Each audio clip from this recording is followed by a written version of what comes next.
Hey guys, it's me again. If you don't know who I am by now, then you're probably in the wrong channel. This is the fourth and final video for my Mask Showdown. After this video, I will be announcing the winner through another video and putting up the data for the criteria, the scores for each of the masks. So I saved one of my favorites for last, which is the Dicam i4, which, as a lot of you know, I am a big Dicam whore. Um, Latsab hates me because of Di, but I keep telling him it's just the Dicam pattern. If Empire came with this, then I would be an Empire cam or Falcon cam whore. I just like the pattern, just like the mask, and I just happen to have my NT11 with no ASA because I'm doing maintenance. Woo, there's the ASA. Anyways, um, so as usual, let's do the three pros. I have three pros, three cons for each of the masks. So the first pro for the i4. This thing is very light for a mask being, you know, this good. It's not as light as the ProFlex, but it is the second lightest out of the four. The second advantage for this mask, as you can see, has a very small profile. So what I mean by that is it kind of feels like you're wearing sunglasses with a mouth guard. That's how small the profile is on this thing. Very snug to your head. You know, it doesn't really feel like a mask when you're wearing it. And the third is related to the second advantage con is it feels good on your head. You know, like I said, it doesn't feel like you have this big heavy thing on your face. Even though it is heavier than the ProFlex by just a little bit, it does feel good on your face the way it sits on your nose or on your eyes. I mean, I don't have a big schnoz like some paintball players. Asians are not known to have big schnozzes. So the fact that it sits on my nose comfortably is a big thing. So those are the three pros. Now, the three cons, three disadvantages. The price. Out of the four, this is the most expensive mask, coming in at $109. This mask actually costs more because it's Dicam, but that's not part of the equation, part of the showdown, so I didn't take that into consideration.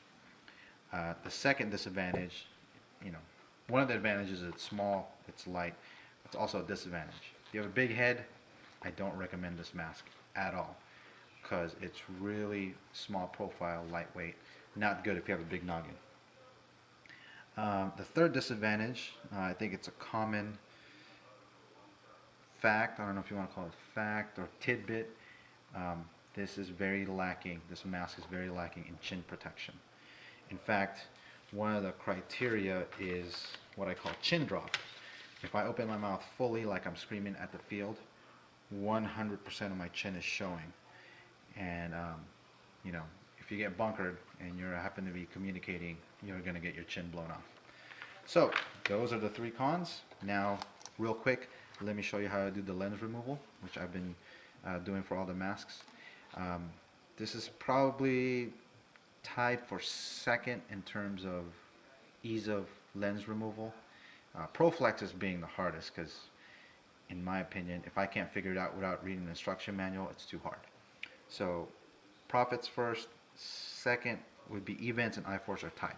So to remove the lens on this, there is a tab right here. So what you want to do is push on this tab, your index finger, and you want to push in. The reason you want to push in is because, I don't know if you can see it, inside there's a hook that hooks into the lens. So press and push in. Of course, when I do it without the camera on, it's easy, but when the camera's on, it's like nearly impossible, just like in the events video. You can hear it snapping. So push that forward. I don't know if you guys can see that. See that little hook? And then you pull it out. So now it's disengaged. Let's do it the same thing for here. Again, it's going to be difficult because I'm on video, duh. But when I'm not on video, it's super easy. There. And you pull it out. So now, I don't know if you guys can see that. And then what you want to do is just take your finger very lightly, not so very lightly, pop the lens out. Okay. I made that look harder than it is, but it's not. Trust me. It's almost as easy as the events. Not as easy as the profits though. But let's take a quick look inside. Lots of venting there, just like the events, profits, Proflex. Venting there. And just as a last comment, I like how all 4 masks have these.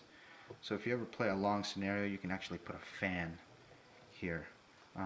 GoPro users, you know, if you guys have the GoPro, you can actually mount it here as well, I think. So anyways, that is my review for the Dicam i4, or just the regular i4 Envision mask. Thank you for watching, guys.